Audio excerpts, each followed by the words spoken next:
Hindi recap کے مداحوں کو ہم پھر سے خوش آمدید کہتے ہیں۔ ناظرین، اس فلم کی ابتدا فرانس کی ایک جیل سے ہوتی ہے جہاں ہم سیم سے ملتے ہیں، ایک خاموش مزاج شخص جو بغیر کسی جھگڑے کے اپنی سزا پوری کرنا چاہتا ہے۔ جب کسی غلط فہمی پر ان کے جرم میں ایک چھوٹی سی بات پر لڑائی چھڑتی ہے تو وہ ان سب سے دور رہتا ہے۔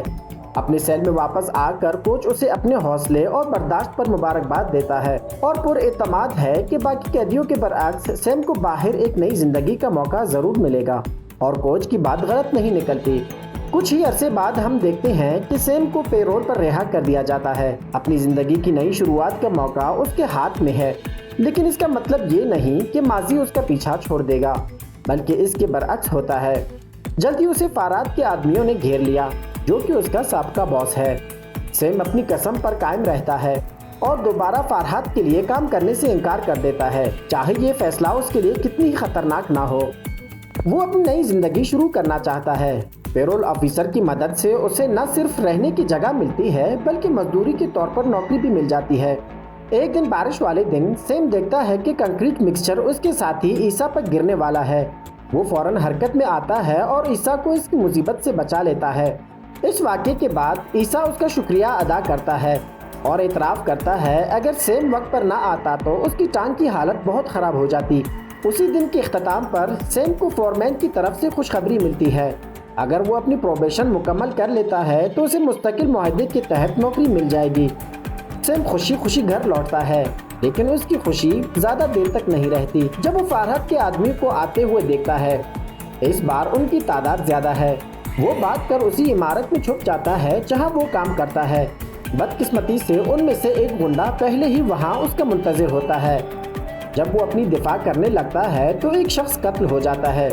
سیم اس شخص کی موت کو برداشت نہیں کر پاتا، لہٰذا وہ فرانس چھوڑنے کا فیصلہ کرتا ہے، مگر وہ چاہے جتنا بھی دور بھاگے اس کا ماضی ہمیشہ اس کا پیچھا کرتا رہے گا۔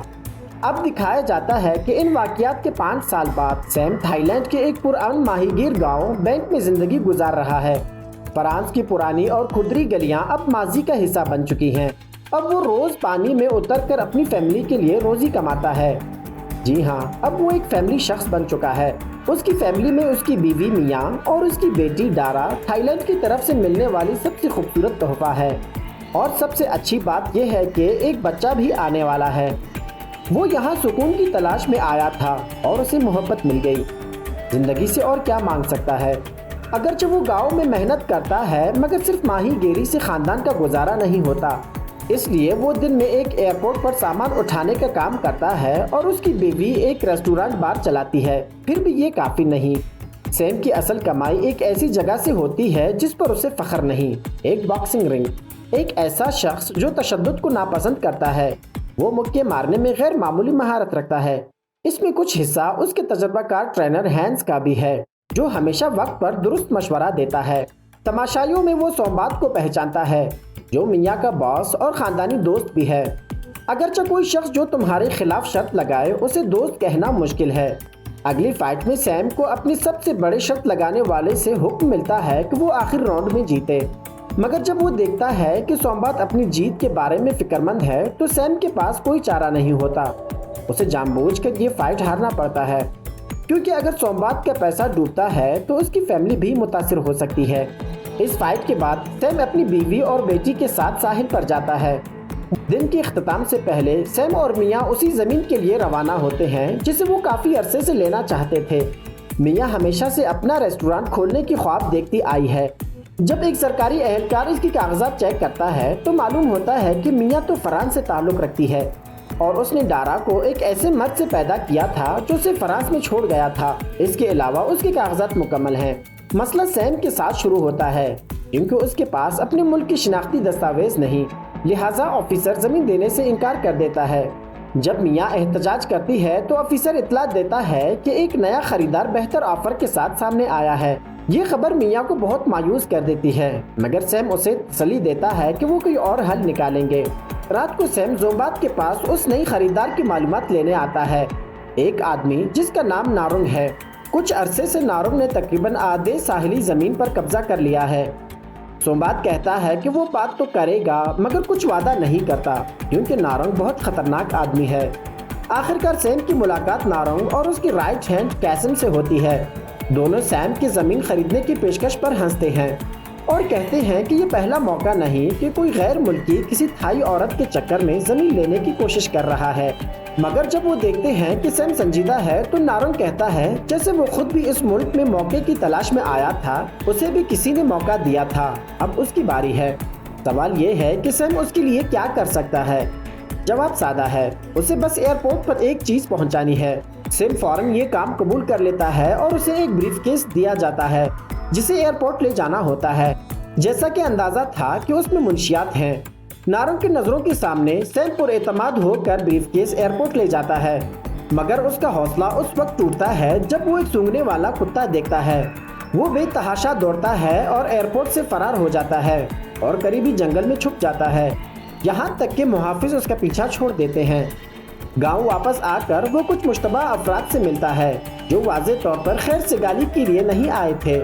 جلد ہی سیم گھر پہنچتا ہے اور اپنی فیملی کو لے کر وہاں سے فرار ہونے لگتا ہے۔ بدقسمتی سے غنڈے پہلے ہی دروازہ پر پہنچ چکے ہوتے ہیں۔ وہ کہتے ہیں کہ یہ وہ انجام ہے جب تم نارنگ کو دھوکہ دیتے ہو۔ سیم پھر موقع برسانے پر اتر آتا ہے۔ اگرچہ اس کی جدوجہد قابل تحسین ہوتی ہے مگر اس کا کوئی فائدہ نہیں ہوتا۔ غنڈے اس کی بیٹی کو اٹھا کر لے جاتے ہیں، مگر میاں کو بچاتے ہوئے سیم کے سر پر زور سے چوٹ لگتی ہے جس سے وہ بے ہوش ہو جاتا ہے۔ بے ہوشی کی حالت میں وہ دیکھتا ہے کہ اس کی بیوی کا گلا کاٹ دیا جاتا ہے۔ اپنا کام مکمل کر کے قاسم اور اس کے قاتل مکان میں پیٹرول چھڑکتے ہیں اور نارنگ آگ لگا دیتا ہے۔ لگتا ہے کہ یہ کہانی یہیں پہ ختم ہو چکی، مگر ایسا نہیں۔ آگ کے دوران بے ہوش سیم جھیل میں گر جاتا ہے اور اسے اس کا کوچ ہینسا بچا لیتا ہے جو اسے اگلے 2 ہفتوں تک سنبھال لیتا ہے۔ ان 2 ہفتوں میں سیم مسلسل اپنی بیوی کی یادوں میں گرا رہتا ہے، اس کی روح اسے ستاتی ہے۔ جیسے ہی وہ اٹھتا ہے وہ عہد کرتا ہے کہ وہ اپنی بیٹی کو ڈھونڈ کر رہے گا۔ اگرچہ ہینسا سمجھتا ہے کہ وہ پہلے ہی مر چکی ہے، مگر سیم جب سومبات سے دوبارہ ملتا ہے تو وہ اسے بتاتا ہے کہ نارنگ واپس بینکاک آ چکا ہے اور کازن پہچان میں ہے، مگر یہ کسی دعوت کا مطلب نہیں۔ وہ سب سمجھتے ہیں کہ سیم مر چکا ہے۔ سومبات اسے مشورہ دیتا ہے کہ وہ دور کہیں چلا جائے، زندگی کو پھر سے شروع کر دے، مگر کہنا آسان ہے، کرنا نہیں۔ ہر طرف پوچھنے کے بعد سیم اس کلب تک پہنچتا ہے جہاں عموماً قاسم جاتا ہے۔ پیسوں کے بدلے لڑکیاں قاسم کے بارے میں بتاتی ہیں کہ وہ اس شہر سے باہر ایک حویلی میں رہتا ہے۔ سیم اس جگہ میں خاموشی سے داخل ہونے کی کوشش کرتا ہے، حالانکہ جلد ہی اس کے چپکے سے افسر بننے کی کوشش ناکام ہو جاتی ہے۔ ایک گارڈ کے لباس میں ملبوس قاسم ایک پارٹی میں گل مل جاتا ہے، لیکن ایک عورت اسے پہچان لیتی ہے۔ قاسم کا پیچھا کرتے ہوئے سیم گارڈز کے ہاتھوں پکڑا جاتا ہے، مگر وہ اسے اپنے ہاتھ گندا کرنے پر مجبور کرتے ہیں، جن کی وہ اچھی سی دھلائی کر دیتا ہے۔ آخرکار قاسم ظاہر ہو جاتا ہے اور سیم کو گولی مارنے کی کوشش کرتا ہے، مگر وہ اسے ہتھیار سے محروم کرنے میں کامیاب ہو جاتا ہے۔ مرنے سے پہلے قاسم اعتراف کرتا ہے کہ ڈارا اب بھی زندہ ہے اور وہ جانتا ہے کہ وہ کہاں ہے۔ اب دکھایا جاتا ہے کہ سیم وہاں موجود عورتوں سے اپنی بیٹی کے بارے میں پوچھتا ہے، جن کا جواب ہوتا ہے کہ لڑکیاں سیدھا بینکاک لے جائی جاتی ہیں، خاص طور پر چائنا ٹاؤن میں۔ سفر سے پہلے ہینسا اسے ایک تلوار اور ایک تعویذ دیتا ہے جو کہ اس کے دادا کو جنگ میں تحفظ دیتا تھا، حالانکہ سیم ان تحفوں میں سے کوئی بھی قبول نہیں کرنا چاہتا۔ ہینسا اصرار کرتا ہے کہ یہ اس کی مہم میں اس کی مدد کریں گے۔ سفر کی تیاریوں کے دوران انہیں پتہ چلتا ہے کہ زمبات نے ریسٹورنٹ بیچ کر جنوبی علاقے میں پناہ لی ہے۔ وہ سیم کی لاپرواہی سے جڑنا نہیں چاہتا۔ بہرحال سیم اور ہینسا کشتی کے ذریعے بینکاک پہنچتے ہیں اور ڈارا کی تلاش شروع کر دیتے ہیں۔ چائنا ٹاؤن میں ایک ڈانس کلب میں سیم خود کو ایک کسٹمر کے طور پر پیش کرتا ہے جو نابالغ لڑکیوں میں دلچسپی رکھتا ہے۔ وہاں کا مینیجر اسے لے جانے والا تھا، لیکن پھر وہ اس پر حملہ کرتا ہے اور ڈارا کے بارے میں پوچھتا ہے۔ ایک گارڈ اسے روکنے کی کوشش کرتا ہے، مگر سیم سنوکر بال سے اس کا سر کچل دیتا ہے۔ مینیجر اسے وعدہ کرتا ہے کہ وہ اسے نارنگ کی رہائش کے بارے میں بتائے گا۔ اس معلومات کے بعد سیم اور ہینسا نارنگ کی زیر ملکیت فش پروسیسنگ پلانٹ پہنچتے ہیں۔ ہینسا گارڈ کو اپنی طرف متوجہ کرتا ہے، جبکہ سیم کام کرنے والوں سے اپنی بیٹی کے بارے میں پوچھتا ہے، یہاں تک کہ ایک عورت خاموشی سے اسے پیچھے آنے کی دعوت دیتی ہے۔ اس طرح سیم ان علاقے تک پہنچتا ہے جہاں لڑکیاں کام کر رہی ہیں۔ گارڈ سے نمٹنے کے بعد وہ ان لڑکیوں سے ڈارا کے بارے میں پوچھتا ہے۔ وہ بتاتی ہیں کہ وہ یہاں کچھ دن رہی تھی، حالانکہ اسے کل کشتی کے ذریعے یہاں سے لے جایا گیا تھا۔ لیکن نورنگ اب بھی یہاں موجود ہے۔ اس کے باوجود نورنگ تک پہنچنے کی راہ میں بہت ساری رکاوٹیں ہیں۔ صرف اپنی پنچز کا استعمال کرتے ہوئے سیم ایک پختہ قدم کے ساتھ حال میں آگے بڑھتا ہے، ان لوگوں کو بے رحمی سے مار رہا ہے جو اسے چیلنج کرتے ہیں۔ ہینسا اس کے پیچھے سے حفاظت کرتا ہے اور وہ ایک لفٹ میں اپنے مقصد کی طرف بڑھتا ہے۔ اندر وہ نورنگ کے بہترین قاتلوں کا مقابلہ کرتا ہے اور ہار ماننا کوئی آپشن نہیں۔ یہ جانتے ہوئے کہ سیم قریب آ رہا ہے، نورنگ اسے رائفل کے ساتھ استقبال کرتا ہے، مگر وہ اپنے گارڈ کو نیچے کرتے ہوئے سیم کے زخمی ہونے کے باوجود اس کی حفاظت میں کمی کرتا ہے۔ حقیقت یہ ہے کہ جو گینگسٹر فرانس میں حادثاتی طور پر مارا جا چکا تھا وہ فرحات کا بھائی تھا۔ نتیجے کے طور پر فرحات نے کیسم کو اس کا پیچھا کرنے کے لیے بھیجا تھا۔ جب وقت آیا انہوں نے سیم کے لیے ایک جال بچھایا اور زومبات نے اپنے گھر کا پتہ اسے بتا دیا تھا۔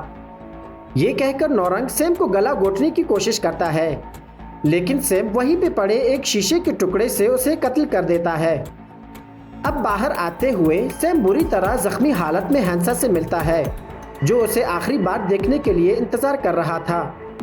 سیم بینگچان واپس جا کر سومبات سے پھر سے مقابلہ کرتا ہے اور وہ اعتراف کرتا ہے کہ وہ ہمیشہ میاں سے بہت محبت کرتا تھا، سیم سے زیادہ۔ سومبات کی وضاحت سے مطمئن نہ ہو کر سیم اپنا رائفل اٹھاتا ہے، لیکن گولی چلانے سے پہلے ایک جانی پہچانی آواز اسے بلا لیتی ہے۔ جی ہاں، یہ اس کی چھوٹی بیٹی ڈارا ہے، جسے وہ گلے لگا کر واپس اپنے گھر کی طرف روانہ ہو جاتا ہے، اور اس کے ساتھ ہی اس خوبصورت سی مووی کی کہانی یہیں پہ ختم ہو جاتی ہے۔ اگر آپ کو یہ کہانی اچھی لگی تو ہمارے چینل کو لائک اور سبسکرائب کیجیے گا۔